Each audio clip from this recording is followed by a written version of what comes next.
Video games are inexpensive. In fact, not only are video games inexpensive, but there has never been a better time to purchase video games. If you haven't been scared away yet, I hope to be able to relay my point to you as best as I can given the words I have in my vernacular and the tools I have available. There's no doubt that the price of everything is going up. Beyond that, prices of items are going up way faster than they normally do.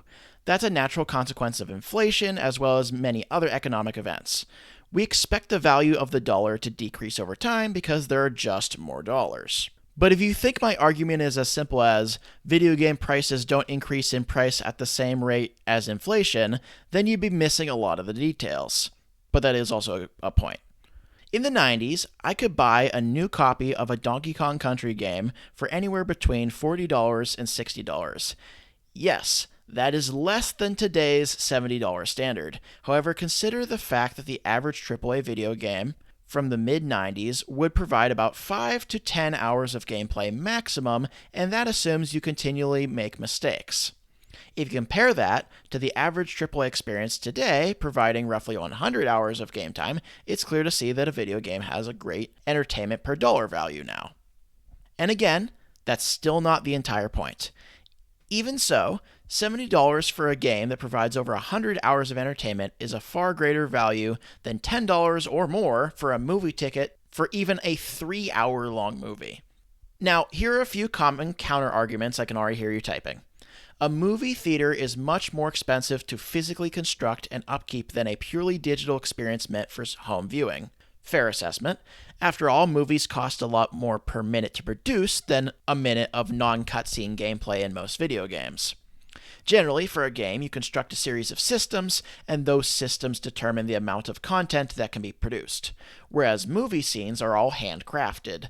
That touches on the topic of quality, audio quality, video quality, and other measures of quality, which I will talk about in a moment. Another common counterargument is that people who buy games generally don't know whether or not they will enjoy the game until they play it. Games have not only their audio and visual components, but also its functional component. You could play a breathtaking, aesthetically beautiful game, but come away from it unsatisfied because the gameplay was bad. After all, $70 is a larger amount of dollars than $10 is, and for the value of one AAA game, you could watch 7 movies. By yourself, that is.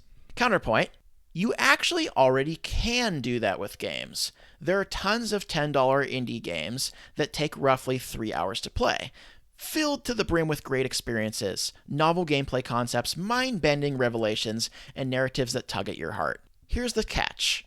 The tough part is finding them. Part of the reason why movie theaters are still so popular is due to the lengths people will go to increase quality. You could reasonably buy a DVD of a movie for just as much as the price of the theater ticket, but the theater ticket allows you to watch the movie in the theater. The big screen, the surround sound, the intense projection, all creating a quality that cannot be replaced by watching the movie at home. On top of that, movies are standardized to be experienced first in a theater. But there's a downside to theaters. You can only show so many movies. The advantage a platform like Steam has over movies is that Steam can provide as many games as it can hold, and Valve has made it clear that Steam can hold a lot.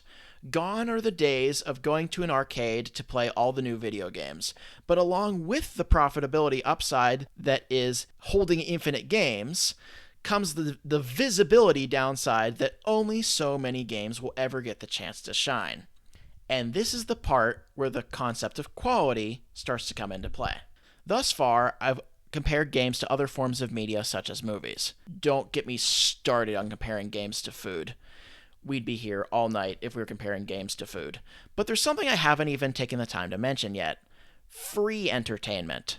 Take YouTube, for example. Some may argue YouTube is not free entertainment since the data collection system is questionable and you also have ads to deal with, but there are no required dollars to be spent to watch the vast majority of YouTube videos. Ethics aside, YouTube is free. Theoretically, infinite entertainment is completely free.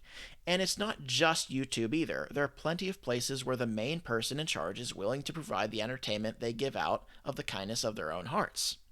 Whether it's to gain fame or purely out of selflessness, there are so many forms of free entertainment.